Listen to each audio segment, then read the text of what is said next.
Our gospel lesson this morning comes from the book of Matthew, chapter 14, verses 22 to 23. It is the story of Jesus walking on the water. Immediately Jesus made the disciples get into the boat and go on ahead of him to the other side, while he dismissed the crowd. After he had dismissed them, he went up on a mountainside by himself to pray. Later that night he was there alone, and the boat was already a considerable distance from land, buffeted by the waves because the wind was against it. Shortly before dawn, Jesus went out to them, walking on the lake.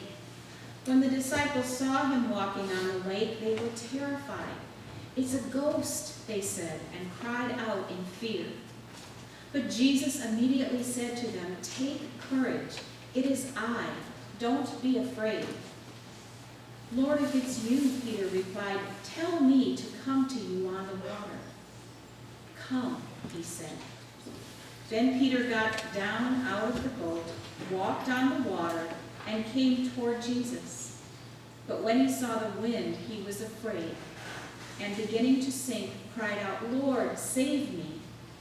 Immediately Jesus reached out his hand and caught him. "You of little faith," he said, "why did you doubt?" And then they climbed into the boat, and the wind died down.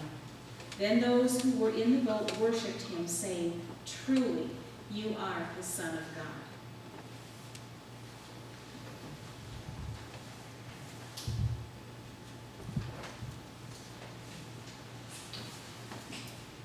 The deep, those waters with their big waves, the storms, they're all around us and we carry them within us. They're a part of who we are as human beings. And we've named some of them today during our prayer time. Cancer and our farmers who are struggling. Sudden and unexpected death. Stage 4 lung cancer. All kinds of things are our storms, are the deep waters that we walk through. Sometimes there are things that happen outside of us, as we prayed for today. Sometimes there are things we struggle with inside of us, like not feeling good enough, or not feeling like we measure up, or feeling shame, or feeling like no matter who we are, people really knew who we are, they would never accept us. You know your own deep water, your own dark and stormy battles that you're dealing with. It might be health issues, it might be relationship issues, it might be despair and hopelessness and anxiety, which can be crippling. And we find ourselves hunkering down in the boat the way the disciples did, not knowing what to do, feeling so scared and overwhelmed. We know the good news that God is always with us in those times and circumstances, and that God always responds to us with God's presence. God doesn't take away the storm or the heartache, but God promises to be with us through it. And I'd like to add to that just like Jesus shared with Peter, "Oh, you of little faith," I hear him saying, "Oh, Peter, I wish you could draw on the faith that you do have. I wish you could have more courage. You've seen me working. I've been out with the people. You've seen my miracles. You've seen my love. You've heard my words. Why can't you have more courage, Peter? I want you to live a life of courage and trust and risk-taking.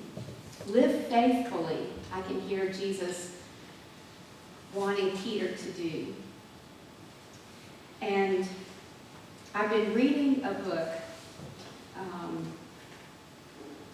by Brene Brown, Brene, and she talks about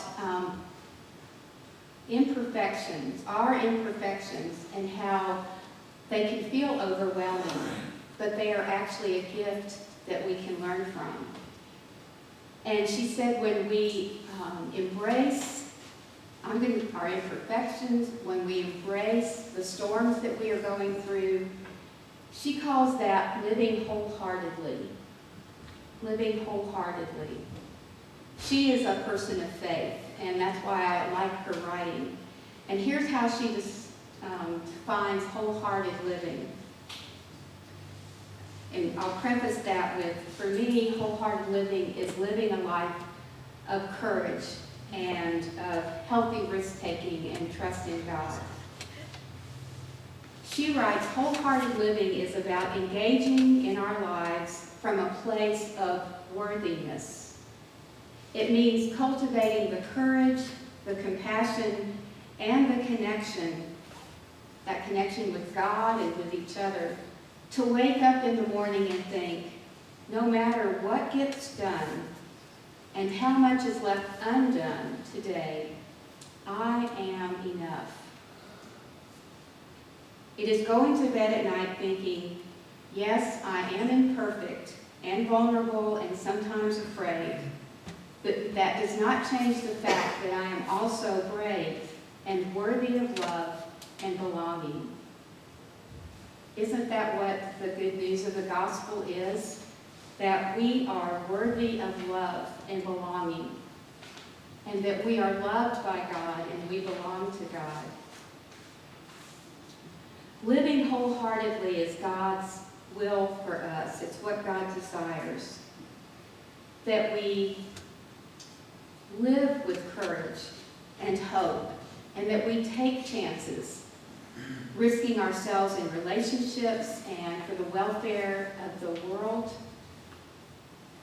And God is there with us when we feel afraid, to help us deal with our fear and to help us grow our courage and our faithfulness. This is one of the messages, the film that 28 of us got to see in the theater, The Overcomer, about the 15-year-old student who was tried out for the cross-country team. Well, she didn't have to try out. She was the only one who showed up. She had asthma, and she also did not love herself. She had a very difficult childhood. Her parents were deceased. Her parents were drug users. She lived with her grandmother, and she did not feel loved and did not feel worthy. And through the support and help of her principal of the Christian high school she went to and the cross-country coach who coached her, and through God's working in her life, she was able to feel worthy and loved. And her principal encouraged her to go to Ephesians chapter 2 and to write down all of the promises that were there for her. And she wrote down, I am loved, I am redeemed, I am forgiven, I am worthy, I am transformed, and more. And she began living a wholehearted life in which she could love herself and make right some mistakes she had made in her life up until that point. It's a great movie if you can see it, The Overcomer. God is with us in those times where we feel like the water's just going to come over the boat and we are going to sink. God is with us. God doesn't promise to prevent those things. Just like in the 23rd Psalm, God doesn't say you won't walk through the valley of the shadow of death. We know we will. But God does promise to be with us. At times you may wonder why you are going through some of the difficulties, the overwhelming things that are going on in your life. Why me, God? And I think that might be the time when we are to ask the question, why not me? Because as God's children, as God's beloved children, we are going to go through hard times. But we know who we belong to, and we know who loves us, and we are not alone. And God calls us to live out the courage and the faith that we know of through our being disciples, being followers. So no matter where you find yourself on this day, or in this week, or in this season of your life, where you are feeling overwhelmed, know that God is with you, and you are not alone. And this church family is with you, and we are praying for you, and we love you. Amen.